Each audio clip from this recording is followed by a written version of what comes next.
Shalom, élus du Seigneur, soyez richement bénis. Nous vous souhaitons la bienvenue sur notre chaîne Royal Bright TV, là où la parole révélée de Dieu transforme les vies. Je vais dire en mode prière: tendre Père, je loue et je bénis ton nom pour la grâce que tu nous accordes en ce jour. Nous voici ensemble, au Père, sur cette plateforme, nous nous remettons entre tes mains. Tu es le seul grand et vrai Dieu. Nous nous attendons à toi. Viens, parle à nos cœurs. Ta parole libère, délivre, sanctifie et positionne. Viens et agis dans nos vies, dans le nom de Jésus-Christ. Amen. Soyez richement bénis. Je suis heureux de vous retrouver aujourd'hui sur cette chaîne pour commencer une nouvelle série d'enseignements autour d'un thème capital. Voici, je viens bientôt. Alléluia. Élus du Seigneur, récemment, nous étions en train de parler de ce thème monte ici, où nous avons vu comment est-ce que Jean, l'apôtre Jean, était sur l'île de Patmos, et on a pris quelques autres exemples bibliques pour illustrer cette réalité liée au changement de dimension. Amen. Évidemment, Jean, c'est toujours lui qui, sur cette île, a reçu de la part du Seigneur une série de révélations. Amen. Vous savez, le livre d'Apocalypse est le tout dernier livre qui fait le canon biblique. Le tout dernier livre, et c'est dans ce livre justement que les promesses capitales liées au retour du Seigneur ont été faites. Amen. Alors, pour cette première séance, parce que, tenez-vous bien, cette série sera subdivisée en plusieurs séances. Et pour cette première séance, nous allons, au travers de la Bible, essayer de voir comment se présente cette promesse liée au retour du Seigneur. Voici, je viens bientôt. Alléluia. Permettez-moi de lire le texte de base, et pour cela, je prends ma Bible dans le livre d'Apocalypse au chapitre 22, je lis le verset 12. La Bible dit: voici, je viens bientôt, et ma rétribution est avec moi pour rendre à chacun selon ce qu'est son œuvre. Je suis l'alpha et l'oméga. Je suis le premier, le dernier, le commencement et la fin. Alléluia.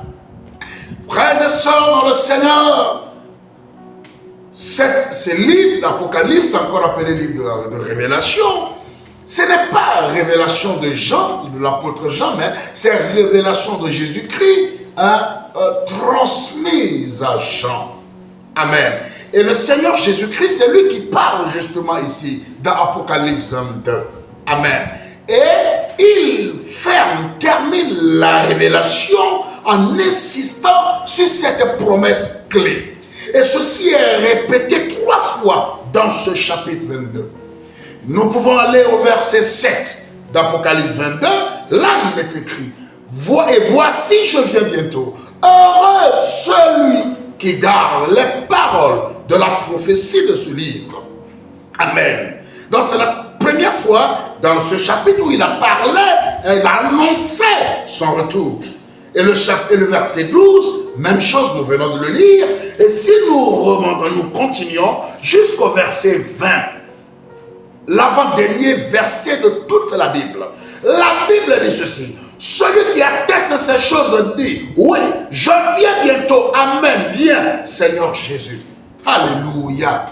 Et le Seigneur, cet enseignement ou ce thème du retour du Seigneur n'est pas une option doctrinale. Pas du tout. Ceci est tellement capital que c'est répété ici 3 fois. Ce n'est pas une option doctrinale. C'est l'espérance même de l'église du Seigneur Jésus-Christ. Cette église qui est née le jour de la Pentecôte. Amen. Quand le Saint-Esprit est descendu et que nous sommes rentrés dans les arts de l'église après le départ des apôtres. L'apôtre Paul, qui était le premier messager, qui a été choisi par le Seigneur pour apporter la lumière auprès des gentils, premier prophète pour l'église des gentils. Amen. l'Église universelle du Seigneur Jésus-Christ attend ce glorieux retour, promise il y a très longtemps. N'oubliez pas ceci, frères et sœurs. Dans le livre d'Apocalypse de Actes au chapitre 1, quand le Seigneur Jésus-Christ est allé dans son ascension, amen, il a été enlevé. Les disciples étaient rassemblés, amen, et il lui posait des questions. Regardez un peu ce que la Bible dit dans Apocalypse chapitre, qu'est-ce que je dis? Dans Actes au chapitre 1. La Bible dit ceci. Les apôtres réunis lui demandaient, Seigneur, est-ce en ce temps que tu rétabliras le royaume pour Israël? Il leur répondit, ce n'est pas à vous de connaître les temps et les moments que le Père a fixé de sa propre autorité. Il leur répondit, ce n'est pas, voilà, mais vous recevrez une puissance. Le Saint-Esprit surviendra sur vous et vous serez mes témoins à Jérusalem, dans toute la Judée, dans la Samarie et jusqu'aux extrémités de la terre. Et le verset 9 dit ceci, après avoir dit cela, il fut élevé pendant qu'il le regardait. Donc il était à ses disciples. Pendant qu'il le regardait, et une nuée le déroba à leurs yeux. Jésus fut élevé pour montrer, prouver clairement qu'en de ces jours, l'Église aussi s'en ira, sera élevée, montera. Alléluia. La Bible déclare, pendant qu'ils le regardaient, une nuée le déroba à leurs yeux. Et comme ils avaient les regards fixés vers le ciel, pendant qu'ils s'en allaient, voici deux hommes, c'est des anges, vêtus de blanc leur apparurent. Et ils dirent, hommes galiléens, pourquoi vous arrêtez-vous à regarder au ciel? Ce Jésus qui a été enlevé au ciel du milieu de vous, reviendra de la même manière que vous l'avez vu allant au ciel. Amen. Reviendra de la même manière que vous l'avez vu allant au ciel. Oh, alléluia. Le retour du Seigneur n'est pas une option doctrinale, mais c'est l'espérance de l'Église.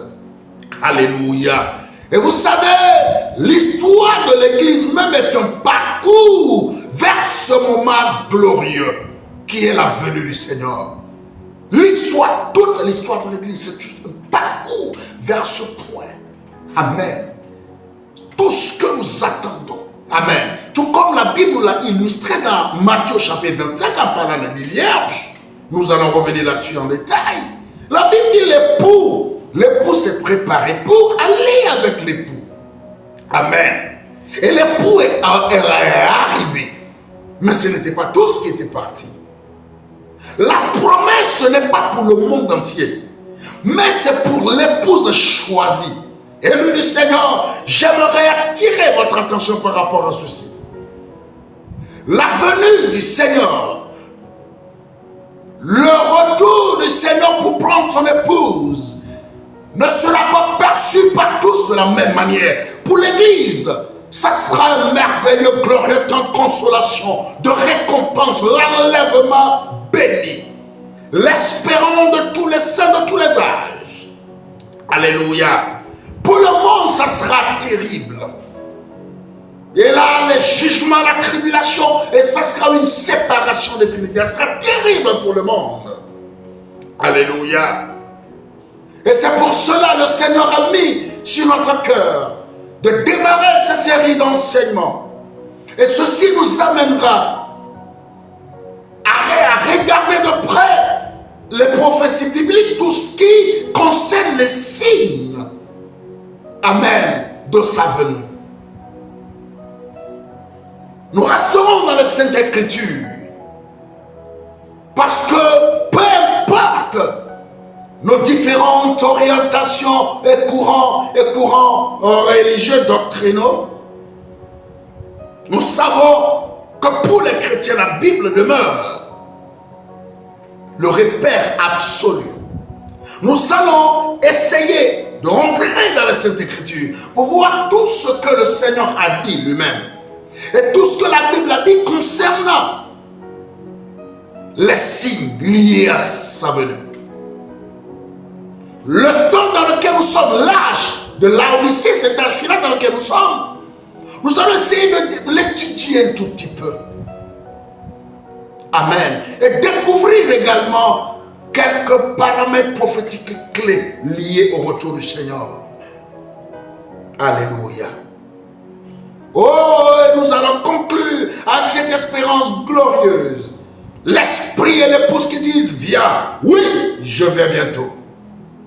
Frères et sœurs dans le Seigneur, nous sommes dans la génération qui verra la venue du Seigneur. Ce n'est pas les siècles qui vont suivre le nôtre. La Bible a clairement dit que cette génération ne passera pas. Celle-là qui verra le retour d'Israël sur sa terre ne passera pas avant que les choses qui ont été dites ne s'accomplissent. Amen. Et nous sommes justement la génération qui a vu le figuier bourgeonner. Oh, c'est merveilleux de surfer dans ces vagues prophétiques. Amen. Alors, nous devons nous préparer. C'est un appel à la préparation. Amen.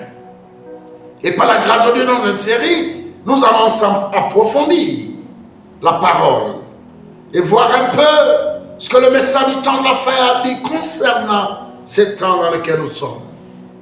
Alors je vous exhorte et je vous invite à vous abonner et à partager autour de vous et à rester connectés pour la séance prochaine. Amen. Soyez richement bénis. Laissez-moi dire un mot de prière. Béni sois-tu Dieu, créateur du ciel et de la terre, pour ton amour et ta grâce.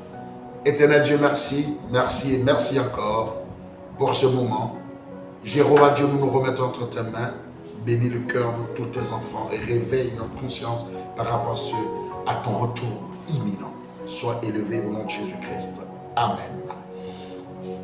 Alors, si tu as aimé, n'hésite pas à liker, partage cette vidéo et informe les autres. Au revoir, c'est assistant enseignement. Et d'ici là, porte-toi bien, que la grâce du Seigneur soit pour toi. Shalom à toi.